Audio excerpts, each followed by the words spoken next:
Well, the Club's Hall of Fame function is coming up after the round 12 game against Carlton down in Melbourne. You were inducted into the Hall of Fame back in 2012. What are your memories of that event? Well, that was the inaugural one, of course, and the inaugural one's always a little bit different because there's just a big bunch of people that are actually coming in to catch up with history.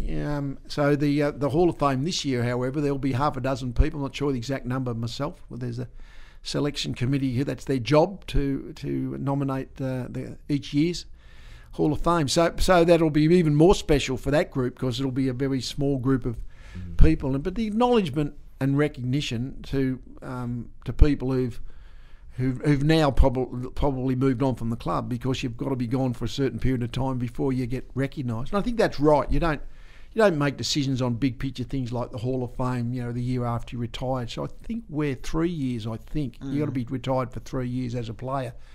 But there's also a lot of catching up of people over the decades and the generations that people that haven't been able to go in with the numbers that in any particular year might get inducted. And that's even for some of the people who might be deceased. Their family can at least enjoy the recognition of their family member who's earned that right over the Brisbane Bears, Brisbane Lions, Fitzroy conglomerate. So for Lions fans who maybe are mulling up going maybe in Victoria or around the country, we're thinking of making a weekend of it, fly to Melbourne, go to the Carlton game and then go to the Hall of Fame.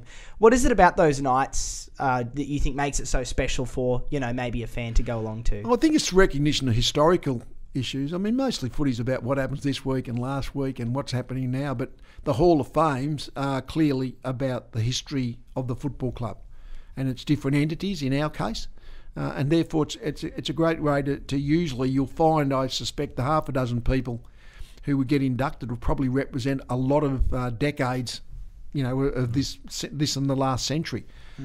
So I think it's the recognising history. I think if there's one thing I'd say, it's that the history of the club gets celebrated at Hall of Fame nights.